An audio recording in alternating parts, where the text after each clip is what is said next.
Welcome back to the Toffee Blues, your source for all things Everton. I am Connor Williams, joined by Dee from Back of the Nest. And this is the Scouting Opposition. Firstly, welcome back to the channel, mate. Pleasure to speak to you once again. Yeah, Give me your give thank me you your for having me on. thoughts on Palace this season. Oh, Palace this season. It's been an eventful season. I'll say that. I was gonna say exciting, but there's been less excitement, more events. We got rid of Patrick Vieira. That we had last year it was all brilliant, and then this season things didn't go out to plan. Brought in Roy Hodgson. That's been working out on the short term. There's been frustrations with the ownership, especially with the spending, because me personally, I don't feel like we spent enough money. We were one of the, or if not the lowest spenders in the whole league this season, which makes no sense after the season that we had with Vieira. There's lots of things that's been going kind of against the momentum that we had last season. Last season we were looking up the table, looking to to push on, play some good football. But this season the level just didn't match, and it's just been frustrating. Lots of things we're hearing about the ownership. One owner that disagrees with the other, and all of that is being released to the public. So it's been frustrating, but there's been lots to talk about. Let's just say that. You mentioned Roy Hodgson, back at the helm again. Very, very short retirement for him, it turns out. What are your Yeah. thoughts on him returning and his reign so far? Because it must be sort of, as an Everton fan, it must feel like how we feel sometimes when we go back to the caretaker manager of two steps forward, three steps back sort of thing. Yeah, it felt like that because when fact Patrick Vieira first got literally sacked, the report came out suggesting that we were looking to sack him last year, February. But that's a conversation for another day. I just don't understand it because last year we was playing some good football and was in a good FA Cup run as well. But the main frustration comes from not Roy Hodgson, because I think many Palace fans can agree with this. Roy Hodgson wouldn't have come out of retirement to manage another club. I truly do believe that if he was on Palace, because he's got a good relationship with Palace and with the ownership at Palace as well. And my frustrations were mainly with the lack of succession plan that we had due to sacking Patrick Vieira. We wanted to sack Vieira, so all in that time, it's Roy Hodgson, all that you can think about. But I guess in the short term, it should work out, and it has been working out so far, because in the 3 games, we're scoring goals, we're not conceding any many goals as well. So in terms of actual football, it's been fantastic. But the main frustration initially came from the next step going forward. How do you build on from this? Not just the manager getting sacked, but the fact that we didn't bring in any we didn't build on the squad as much as we should have, and we didn't replace certain players last season. And then afterwards, you go and sack the manager based on you not spending enough money, and then afterwards you bring in Roy Hodgson. It just it just seems so, as you said, like one step forward, two, three steps back. But then again, it's nothing personal towards Roy. I really want Roy to be successful in the short term, and I think he has been. But then we have another massive summer coming up, because Roy cannot stay on for next season as a manager. Yeah, it's funny you mentioned that. I mean, I'll ask for who you want, but I'll also ask if you've heard or what the rumors are, because obviously I don't Mm, get a lot of Crystal Palace rumors or football news. yeah. But is there any speculation on who the long-term manager will be? And who would you like? So we're looking at a few. There's a few UK based as well play managers that we know, like Brendan Rodgers being mentioned, Graham Potter's being mentioned, and then abroad we're looking at Adi Hutter. When Patrick Vieira first got the sack, he was one of the first names to be mentioned. He got recently sacked by Borussia Mönchengladbach, but he done a fantastic job at Frankfurt. And yeah, so he's highly rated. And Arne Slot, I don't know if you've heard of him, but from Feyenoord, he's been linked with a few other Premier League clubs, but it seems like we're in touch with his representatives and trying to work out things. But saying that, there's been a report that came out yesterday that was suggesting that Roy Hodgson could stay on as a manager, past it, not as a manager at the club, past the season, as a more of a consultant role or advisory role. We don't know exactly what it could be. So maybe we've, kind of learned from Patrick Vieira's mistakes as well, because he didn't have enough coaching stuff around him that had Premier League experience. So Roy could still stay at the club, but not as a manager, go past the season, which will be interesting if that's what he wants to do. Because in the past, he said that he didn't want to do that. But a report came out yesterday suggesting that Palace are looking at avenues and trying to keep maybe Roy for a bit longer. That's interesting, especially because I take it if Hodgson stayed on a consultancy, he'd have his own sort of ideology. He has his own ideology as a manager. It'd be interesting to see who he puts forward then, just because Roy Hodgson and Arnie Slot's styles of football are never normally mentioned Yeah. in the same breath. Yeah. But I mean, it is worth having the Premier League experience. That's what happens when you go to anyone outside, Arnie Slot, Eddie Hudson. There's always that Premier League. Although saying that, Graham Souness said it about the survey on Talksport and has recently it's come back up as just how daft of a statement it was from him. Now that Brighton are killing it, but yeah. So give us your thoughts on Everton this season, then, from the outside looking in. It's just another frustrating season. Another season of, is it there isn't much that's changed apart from Dash coming in, of course. But if you're looking at the picture as a whole, it's just another season talking about relegation. For a club like Everton, it's wild that you've reached this stage. Just randomly yesterday, I was just thinking about. I was like, I remember when Everton used to come to Selhurst Park with the likes of Lukaku. I think you guys had him out on loan then, and you had some quality players there playing some exciting football. You're trying to push up the table, and now you have spent money, but the money just gone God knows where. I mean, where's the players to show up for the money that's spent?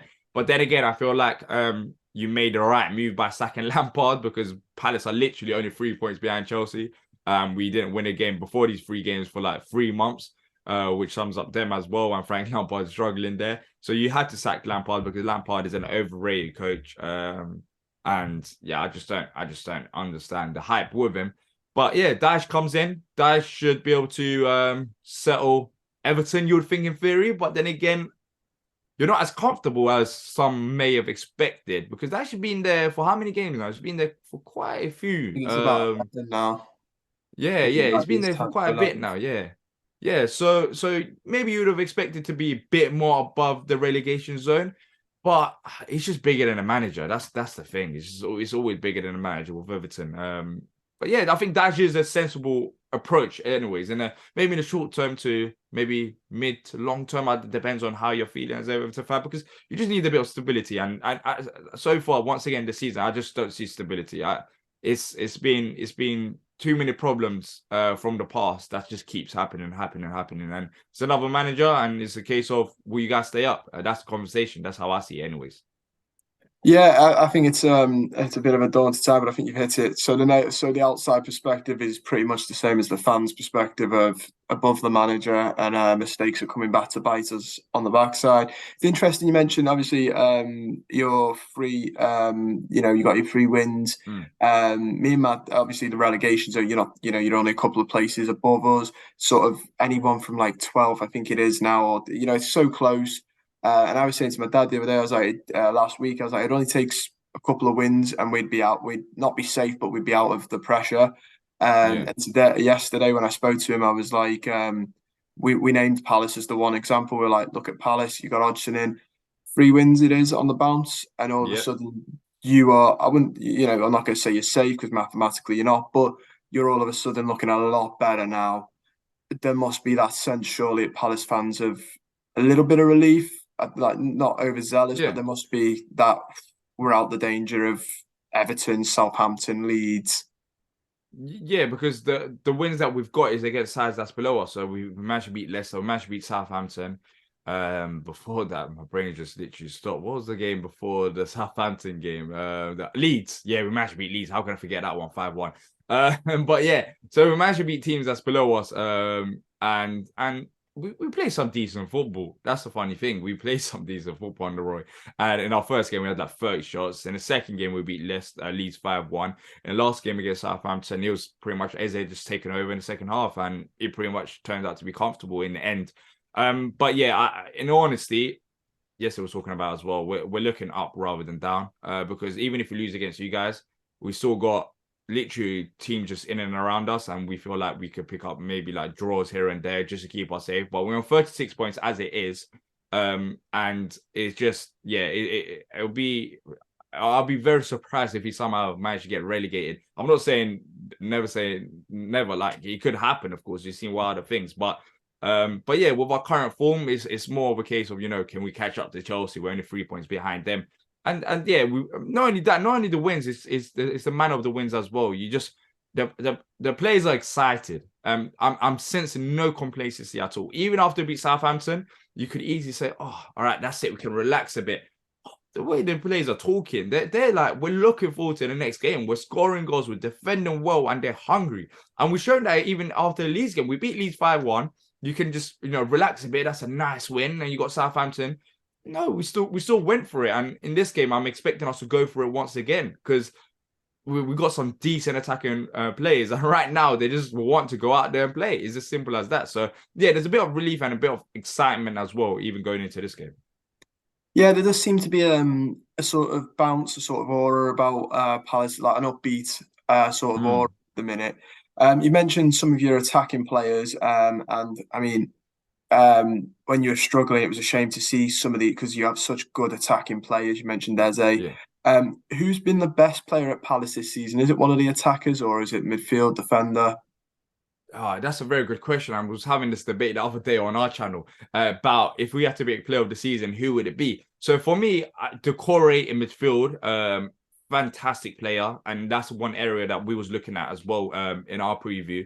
Because with you guys, I think Onana and Doucouré for you guys should be out, and we're looking at our midfield compared to your midfield, and it should be a bit more interesting from our side of things. I think Doucouré has been fantastic for us as like a number 6. Just your modern number 6, and he's had a bit of a discipline issue, picking up too many yellow cards, and he's on the verge of, if he picks up another yellow card, he's out for 2 games. But luckily, you know, he hasn't done that so far, so he's been surviving, so he should be able to play in this game. And Marc Guéhi, been absolutely fantastic. He's already been linked with top clubs. He's what you expect from a modern centre back. You know, strong on and off the ball, can dribble, can pass.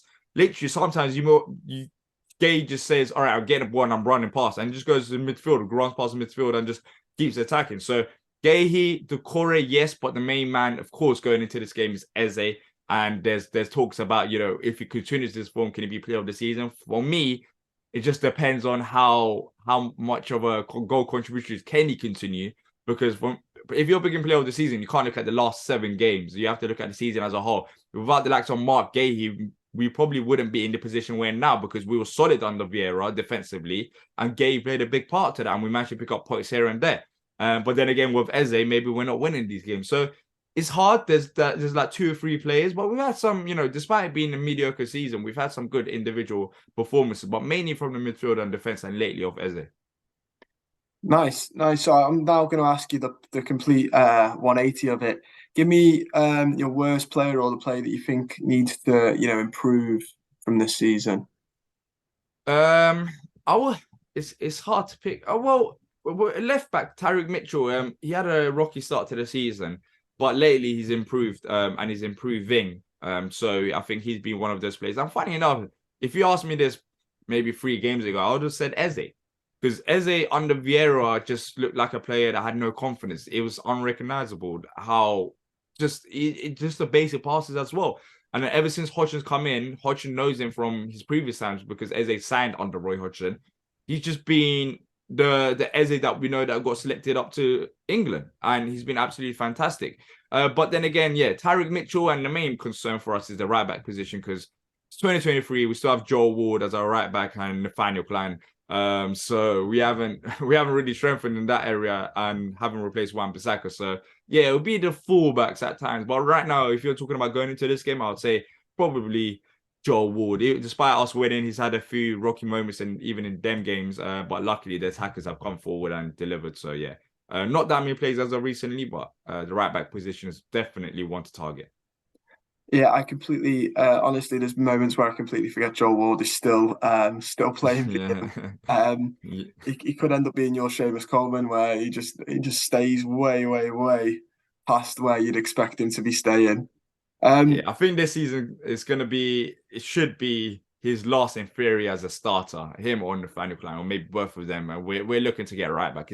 It's gone far way too longer than It should have been. I mean, Joe Ward, I respect him a lot because he's been with us since the championship days. That's a wild thing. In 10 years in the Premier League, we've had a lot of players come and go, and he's just there. Like he just somehow always ends up starting. So I think we're going to replace him somehow. I'll be very, very surprised if he's our starting right back next season. Yeah, well, I mean, looking at it sometimes, Wan-Bissaka might be up for a return every now and then. I see Yeah, United fans he's been saying mentioned. he's He's not been good mentioned. enough. Yeah, he's been mentioned. That's another thing in our shows that we've been doing, just looking at the latest news. Yeah, he's been mentioned as an option, and I wouldn't be surprised one bit if he returned because he's from this area. He knows the club well. He grew up, of course, around here. So yeah, that would be the least surprising thing. To be fair, I'm more surprised that he didn't come to us in January. I'm maybe not that surprised, but he had that little run of games and they had injuries right and towards the end of December, I think, which stopped him from coming from Palace. But I just don't think Ten Hag rates him as a fullback as what he wants. I think he's still a very good right back, but maybe, with Man United, they just want the best of the best. And maybe they think that there's better right backs elsewhere. But I would happily take him because lots of people disrespect him. And I still feel like there's a quality player in him, especially defensively. He's just absolutely fantastic. I agree. I'd take him in Everton in a heartbeat. I think he's a fantastic player. Um, Yeah. so I feel like maybe you've answered this one, but it's your danger man. Who do you think is going to cause us problems? I think you're going to say Eze. Yeah, 100%. Eze, but if you just he's scoring goals and he's literally playing. He's just enjoying his football. That's the most. We'll see if he does that against Everton. But in the last 3 games, that's what he's been doing. He's just literally there's like 3 players around him. He's just doing flicks, going past them all. It's like he's playing at a playground right now. That's the type of form that Eze is in, and Eze is the main man that you have to try and stop. But the problem with that is you might not realize, but in the last 3 games, Zaha has been out injured. He only played 20 minutes against Leicester. So we'll be managing to score goals and play this type of football without Zaha, and he might even be back for the Everton game. But Elise as well. Elise has been very good for us, especially in Leeds game. And then the defenders, Joachim Andersen and Mark Guéhi, I feel like they've been pretty solid at the back with Doucouré in front of them. So, yeah, there's a few players, but I have to pick Eze because right now he's just a man on fire. So, again, complete 180. Who do you think's the danger man for Everton? Who, if anyone, do you think might cause Crystal Palace trouble? Yeah, see, I know that you got a few injuries, which kind of changes things in terms of expectations, but Iwobi sticks out for me. I don't know if I'm right in saying that, but I remember whenever I watched him play, I think it was ever since Lampard changed his role kind of. I think he's been a threat, and I feel like he'll be another attacker threat in this game as well.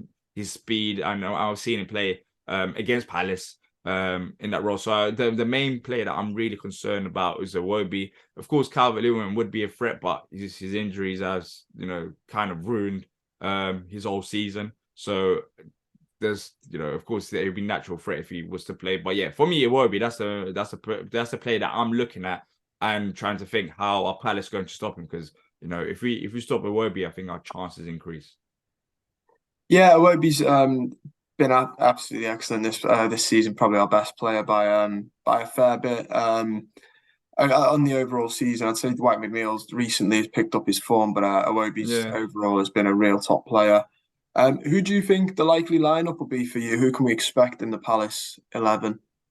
So I'm not expecting any changes. I mean, it's 3-3, another win against Southampton. So I think it'll be Sam Johnson in goal.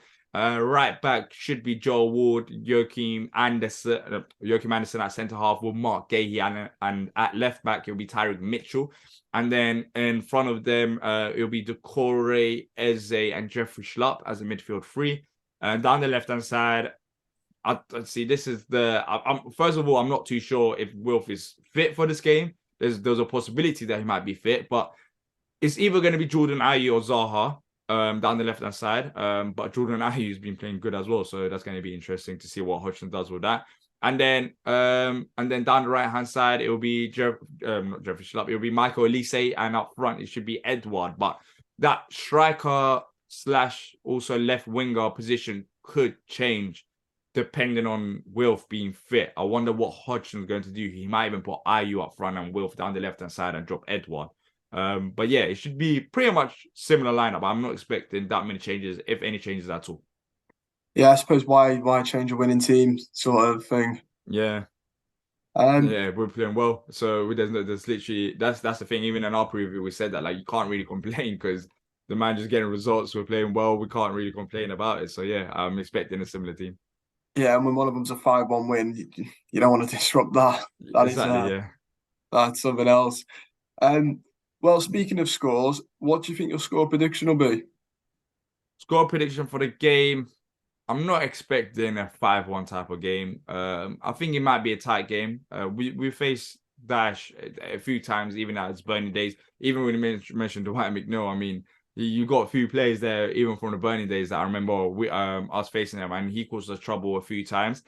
I'm expecting a tight game, but I'm going to go for 1-0 Palace. I think the momentum that we have right now, especially at home, the fans are genuinely excited about the next game as well as the players. But I feel like Everton, where they're lacking is with their attack. And I feel like our defense should be able to handle that to an extent. But then again, you could easily score a goal as well. But I'm not expecting us to score like 5 goals or even like 3 goals. I'm expecting it to be like a tight 1-0 win. And at this stage, I'll take it. But you could also go either way. It could also be 1-0 Everton. I'm not expecting that many goals from the game, in honesty. No, I'm not expecting a high scoring one. I think our best chance of scoring is set pieces as well. I don't know how good Crystal Palace are at defending set pieces, but I would It's not, argue. yeah, it's a good thing. I mean, we destroyed Leeds with set pieces.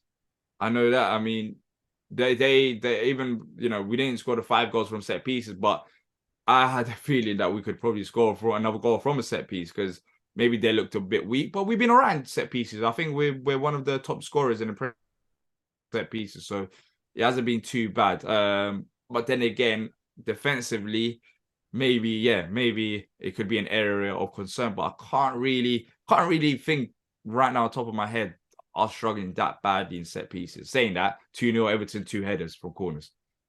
Well, yeah, I was going to say it'll be interesting. I think Anderson sort of having someone like that to try and combat James Tarkowski sort of head for head because they're both two very, very tall lads.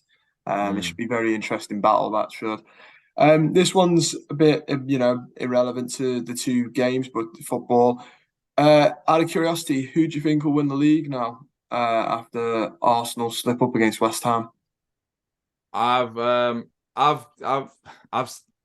Arsenal being the favourites, but I've stuck with Man City as well. I just feel like at the end of it, I feel like Man City will come through. But Arsenal still right now, I mean, it's still technically in their control. If they win their remaining game, they should still be able to win the league. But for me, I think it's just going to be City, and it's going to be funny considering the fact that like literally a month or two ago, people talking about Arsenal, they're 100% going to win the league. Now people talking about City winning treble. And I think it'll be the most typical way of City winning a treble because no one even expected it about like a month or two ago. And now all of a sudden people are talking about it. So I feel like City's got this final push and then all of a sudden, they're just going to show their will. Because Arsenal against West Ham, not even that draw. It's just they look like they lack confidence. And it's 2 games in a row now, Liverpool and West Ham. And I just feel like they can, maybe City can do as well, but a few games, but I just feel like Arsenal got some difficult games still coming up and City edges it for me. Yeah, I agree. I mean, Arsenal fans like me saying this, but I've never fully been convinced by them, even when everyone else was.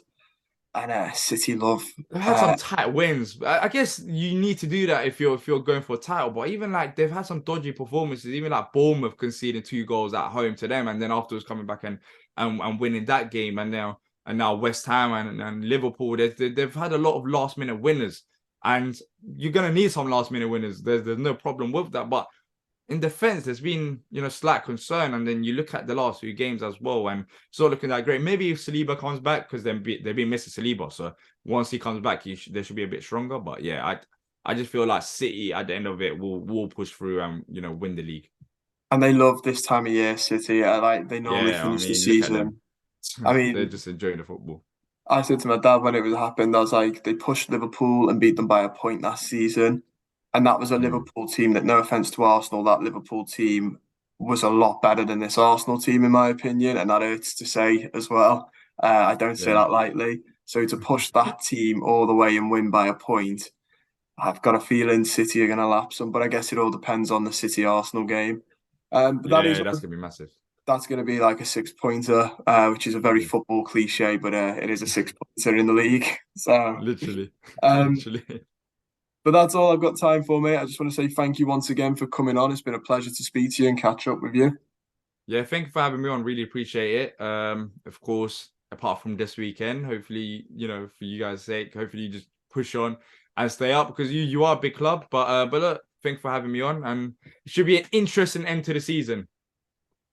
Yeah, and hopefully, fingers crossed, I'll be speaking to you again next year. Yeah, hopefully. But thank you. No worries. Don't forget, guys, you can check out Back of the Nest as well. Their links will be in the description down below. Don't forget to like the video, subscribe to the channel, and comment your thoughts down below. Look forward to reading them. I'll see you guys very soon.